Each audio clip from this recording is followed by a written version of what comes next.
Sayyidina Muhammadin wa ala alihi wa sahbihi. Penjelasan singkat tata cara pelaksanaan Idul Adha. Pertama-tama kita berniat untuk melaksanakan salat sunat Idul Adha, kemudian melakukan takbiratul ihram, yang selanjutnya diiringi dengan membaca doa iftitah. Setelah membaca doa iftitah, kita mengangkat takbir lagi 7 kali untuk rakaat pertama, yang diiringi dengan kalimat tasbih, tahmid, tahlil, dan takbir. Itu untuk rakaat pertama. Demikian pula untuk rakaat kedua, kita mengikuti imam dengan 5 takbir yang diiringi pula dengan kalimat tasbih, tahmid, tahlil, dan takbir. Demikianlah penjelasan singkat tata cara pelaksanaan salat Idul Adha. Marilah kita bersama-sama untuk melaksanakan salat Idul Adha ini. As-salatu sunnata Idul Adha ya rahimakumullah. Kabira walhamdulillahi katsira wa subhanallahi bukratan wa asila. La ilaha illallah wallahu akbar. Allahu akbar walillahil hamd. Alhamdulillahilladzi ja'ala lil muslimina 'idal fitri ba'da siyami Ramadan wa 'idal adha ba'da yaumi Arafah. Asyhadu an la ilaha illallah wahdahu la syarika lah wa asyhadu anna sayyidana Muhammadan abduhu wa rasuluh. Allahumma shalli ala sayyidina Muhammadin wa ala alihi wa ashabihi ajma'in. Amma ba'du, fa ya ibadallah, usikum wa nafsi bi taqwallah, faqad fazal muttaqun wa ta'atihi la'allakum turhamun. Faqad qala Allah ta'ala fil Qur'anil Karim, a'udzu billahi minasy syaithanir rajim. Bismillahirrahmanirrahim. Ya ayyuhalladzina amanu taqullaha haqqa tuqatih wa la tamutunna illa wa antum muslimun. Wa qala aidan, inna a'tainakal kautsar fashalli li rabbika wanhar inna syani'aka huwal abtar. Jama'i rahimakumullah, segala puji dan puja hanya milik Allah, Tuhan yang Maha Esa, yang tidak beranak dan tidak pula diperanatkan. Tidak ada sekutu baginya. Dia Tuhan yang Maha Kuasa, Maha Perkasa, pemilik alam semesta. Salawat dan salam semoga tercurah selalu untuk junjungan kita, pemimpin kita, penghulu segala nabi, Nabi akhir zaman yang tidak ada lagi nabi sesudahnya. Beliau adalah Nabi Muhammad sallallahu alaihi wasallam. Salam sejahtera juga kita sampaikan untuk keluarga, sahabat, dan para pengikutnya yang setia, serta penerus dakwahnya hingga akhir zaman. Allahu Akbar, Allahu Akbar, Allahu Akbar walillahil hamd. Jamaah Idul Adha yang berbahagia, hari ini kita semua berkumpul di tempat ini mengagungkan Allah dengan bertakbir Allahu Akbar, mengesahkan Allah dengan kalimat tauhid la ilaha illallah, dan memujinya dengan bertahmid walillahil hamd. sebagai ungkapan rasa syukur kita kepada Allah Subhanahu wa taala. Sementara saudara-saudara kita yang diberikan kemampuan, kesempatan dan badan yang sehat kini sedang berada di tanah suci untuk melaksanakan ritual ibadah haji. Jumlah mereka tidak sedikit, sekitar 2-3 juta orang dari berbagai suku bangsa, beraneka bahasa dan warna kulit. Mereka berkumpul menjadi satu di tempat yang sama dalam mengharap ridha Allah Subhanahu wa taala dan ampunan dari Allah Subhanahu wa taala. Bagi kita yang tahun ini tidak berangkat menunaikan ibadah haji ke tanah suci, disunnahkan untuk melaksanakan salat Idul Adha secara berjamaah, mendengarkan khutbah, dilanjutkan dengan penyembelihan hewan kurban. Bahkan sebelum pelaksanaan salat Idul Adha, sehari sebelumnya, ketika saudara-saudara kita wukuf di padang Arafah, kita disunnahkan untuk melaksanakan puasa sunnah, yaitu puasa hari Arafah. Nabi SAW bersabda, "Saum yaumi Arafah yukaffir dzunuba sanatain madiyatan wa mustaqbalatan." Rawahu Muslim. Puasa hari Arafah dapat menghapus dosa selama 2 tahun, yaitu 1 tahun yang lalu dan 1 tahun yang akan datang. Beruntunglah mereka yang melaksanakan puasa Arafah. Semoga Allah Subhanahu wa taala menerimanya. Amin ya rabbal alamin. Allahu akbar, Allahu akbar, Allahu akbar walillahil hamd. Ibadah haji dan ibadah kurban ada 2 ibadah yang tidak terpisahkan dengan sejarah perjalanan hidup Nabiullah Ibrahim dan keluarganya. Ketika Nabi Ibrahim diperintahkan oleh Allah Subhanahu wa taala untuk menempatkan istrinya Hajar bersama Ismail putranya yang saat itu masih menyusu. Mereka ditempatkan di suatu lembah yang tandus, gersang, tidak tumbuh sebatang pohon pun. Lembah itu demikian sunyi dan sepi, tidak ada penghuni seorang pun. Nabi Ibrahim sendiri tidak tahu apa maksud sebenarnya dari wahyu Allah yang menyuruh menempatkan istri dan putranya yang masih bayi di tempat yang paling jauh dari kediamannya, kurang lebih 1.600 km dari negaranya sendiri, Palestina. Tapi baik Nabi Ibrahim maupun istrinya menerima perintah itu dengan ikhlas dan patuh serta tawakal. Seperti yang diceritakan oleh Ibn Abbas, bahwa tatkala istri Hajar kehabisan air minum hingga tidak bisa menyusu Ismail, beliau mencari air yang kemari sambil berlari-lari, yang sekarang mengistilahkan sa'i antara Bukit Safa dan Marwah sebanyak 7 kali.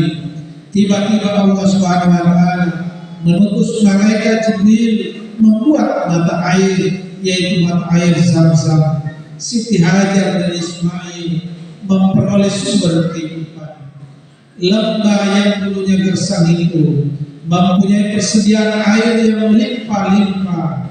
Datanglah manusia dari berbagai pelosok, terutama para pedagang ke tempat Siti Hajar dan Ismail untuk mengambil air. Datanglah rezeki dari berbagai penjuru dan makmurlah tempat sekitarnya.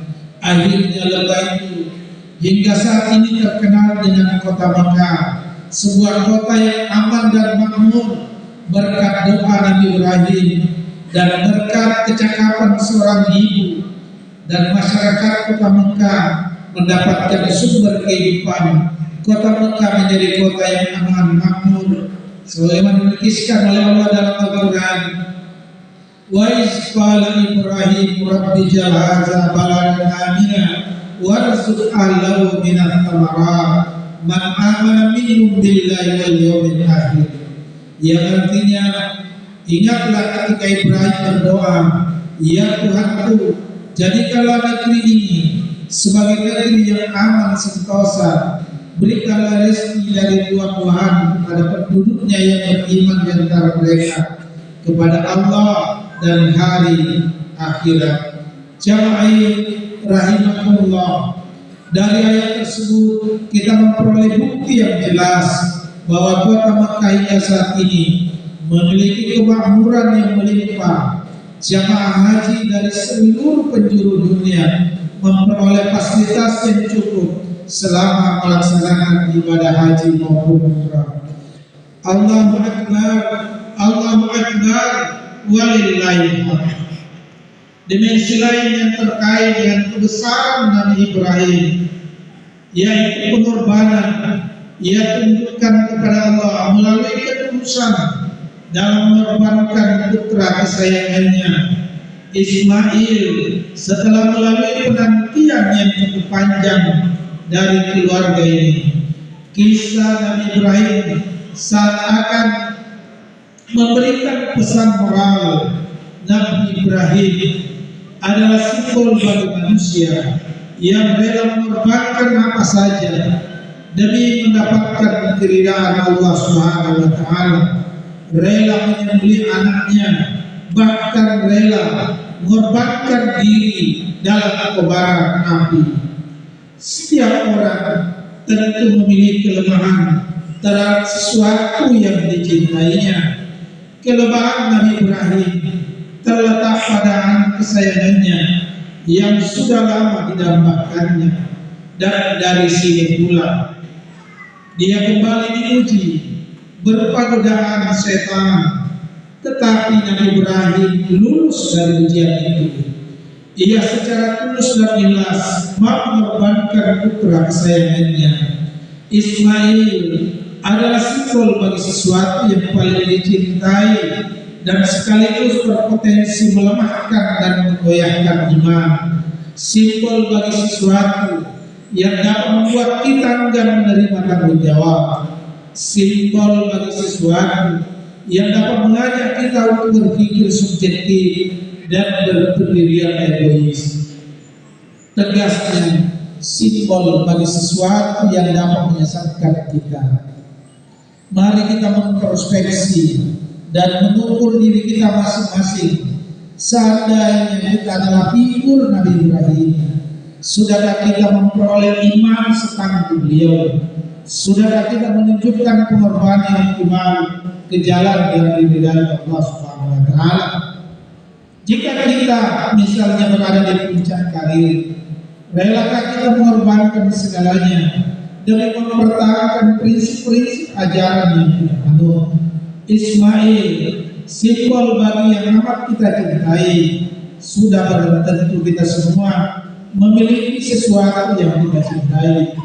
Boleh jadi Ismail kita berbentuk harta kekayaan, kendaraan baru, rumah mewah, jabatan penting, deposito di dalam bank, atau kekayaan lainnya. Apakah kita sudah rela mengorbankannya untuk mencapai tujuan hidup yang sebenarnya, yaitu mencapai ridha Allah Subhanahu wa taala? Jika kita sebagai suami sudah sanggupkah kita meniru keteguhan iman Nabi Ibrahim, mengorbankan sesuatu yang paling dicintainya demi mengamalkan perintah Allah Subhanahu wa taala? Jika kita seorang istri, sudah sanggupkah kita meniru ketabahan dan ketaatan Siti Hajar yang merelakan suaminya menjalankan perintah Allah dan menghargai jiwa usaha anaknya? Jika kita sebagai anak, sudahkah kita memiliki idealisme yang tangguh setangguh Ismail yang rela menjadi korban suatu tujuan yang mulia? Kisah-kisah yang ditampilkan Al-Quran sangat patut menjadi pembelajaran buat kita semua. Nabi Ibrahim melahirkan anak paling sejati dalam Al-Quran. Ia bukan hanya anak biologis, melainkan sekaligus anak spiritual. Bandingkan dengan putra Nabi Nuh, meskipun seorang putra biologis, tetapi ia menjadi pembangkang dan tubuh. Itulah sebabnya ia dijawab hanya sebagai anak biologis, tetapi bukan anak spiritual ayahnya. Allah Subhanahu wa taala berfirman, "Qala ya Nuh, innahu laysa min ahli, innahu amalun ghairu salih, fala tas'alni ma laysa laka bihi ilm, inni a'iduka an takuna minal jahilin." Allah Subhanahu wa taala berfirman, "Wahai Nuh, sesungguhnya dia bukanlah termasuk keluargamu, karena perbuatannya sungguh tidak baik. Sebab itu, jangan engkau memohon kepada aku sesuatu yang engkau ketahui, yang tidak engkau ketahui hakikatnya. Aku menasihatimu agar engkau tidak termasuk orang-orang yang bodoh." Fir'aun adalah sosok manusia paling angkuh yang disebutkan dalam Al-Quran, tetapi istrinya mendapatkan pujian sebagai istri salehah. Bandingkan istri paling berkhianat dalam Al-Quran, yaitu istri Nabi Lut dan istri Nabi Nuh.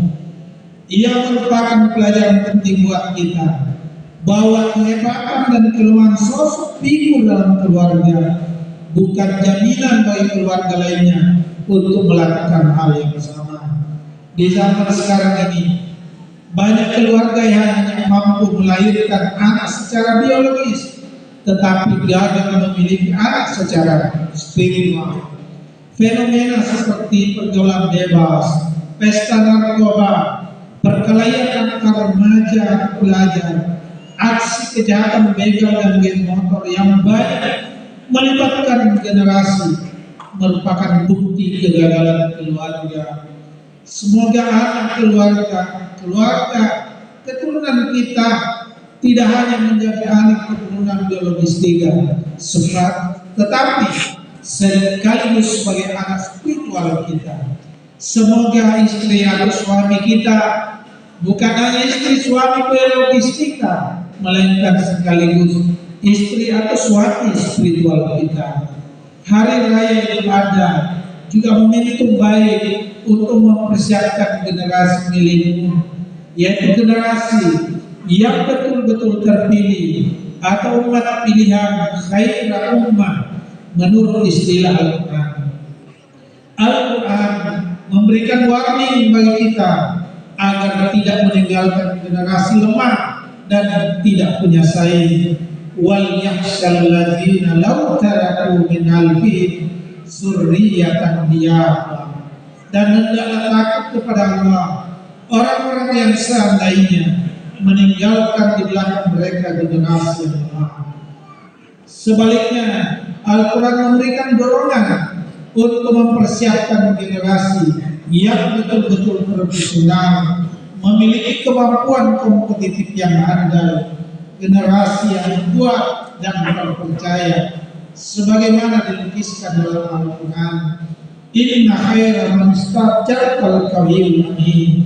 Sesungguhnya generasi yang paling baik yang kamu pilih untuk bekerja ialah generasi yang kuat lagi dapat dipercaya.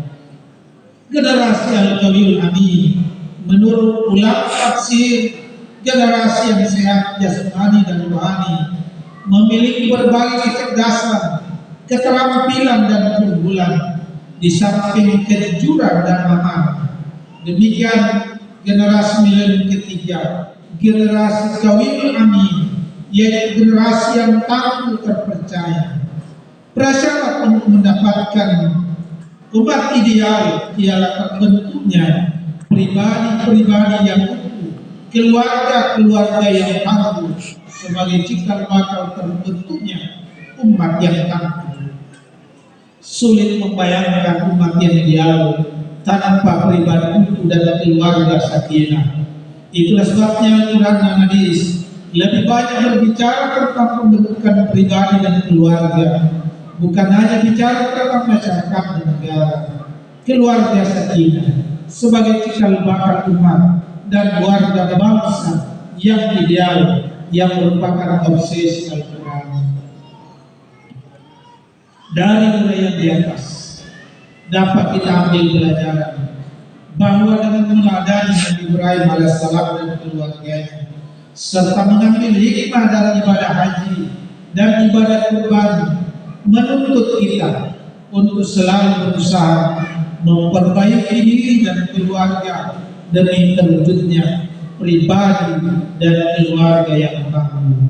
Akhirnya, marilah kita tutup khutbah Jumat pagi ini dengan berdoa kepada Allah Subhanahu wa taala.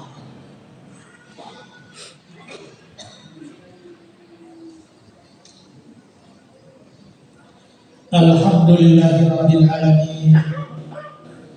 Wassalatu wassalamu ala asyrofil anbiya'i wal mursalin wa ala alihi wa ashabihi ajma'in.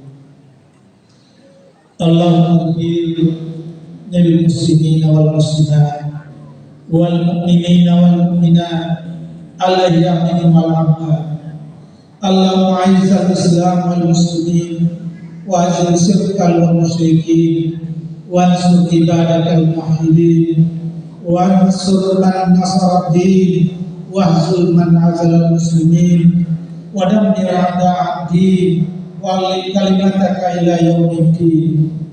Allahumma adfa'anna al-bala wal waba wal zalazil wal mihan wa su'al fitan wal mihan ma zahara minha wa ma batana an baladina Indonesia khassa wa sairil buldanil muslimina amma ya rabbal alamin.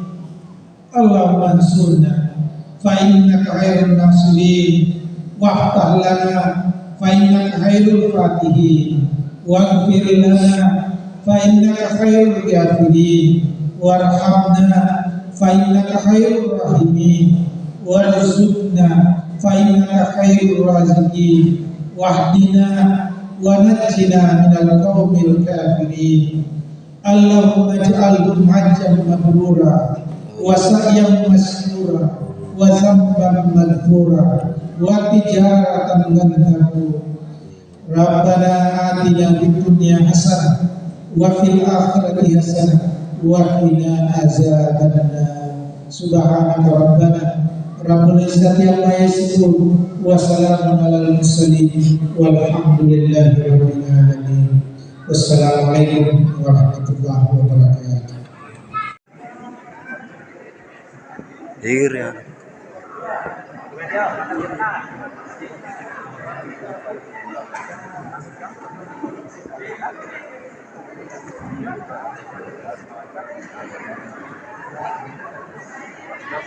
Iya. Iya. Dikasih uang itu orang di sini. Itu pintar nah.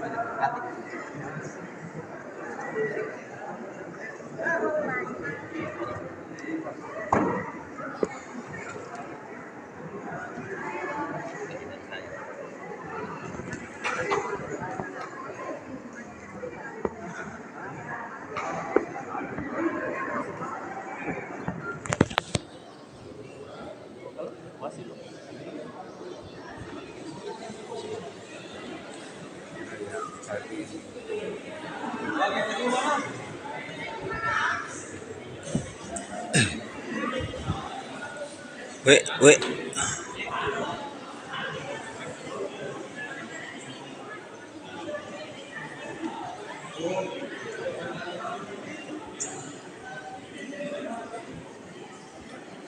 Makasih. Agar Makasih. boleh. Kasihan. Hah? Kasihan. Dari? Ano, malasan ni Haji. Haji nas Kenapa ya? Mau ke sana? malasay. Biasa. Udah kung ano to, dia Haji nas samaan. Gas langsung ke rumah ibu begitu. Jadi mau ke sana? Mau sana? Pinjam itu? Kinampot di bawah lagi. Sigo mana teman ni. Kurba. Oh, enggak kan? Enggak kurban? Di ano kaya terbang di keluarga di Pakalu. Pakalu. Iya. Saya kaji. Berapa? Di ini tapi. Pak masuk Suraka Pak. Iya. Lelet. Alhamdulillah sudah nih sudah atas 10 tahun nih Mas sudah anak 10 tahun nih Pak Purba. Iya. Lebih dari 10 tahun. Lumayan tuh.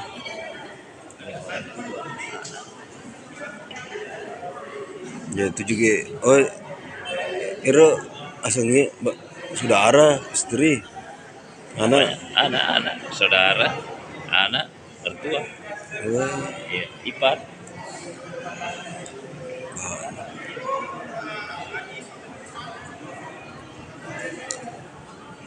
Ini tahun ini alhamdulillah saya dengan anak saya karena sudah berkeluarga juga dia pulang dari Jakarta.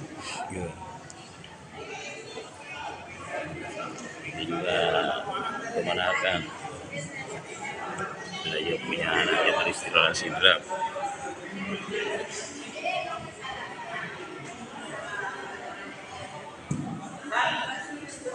Buka nih langsung.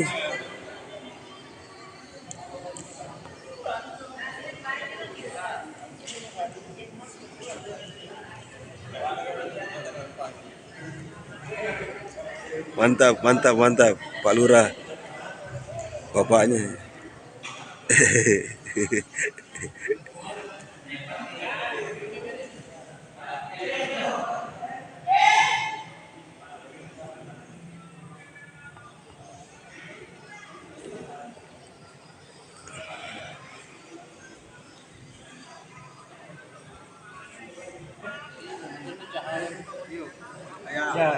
Jadi nih, jadi nih tuh berkada nih.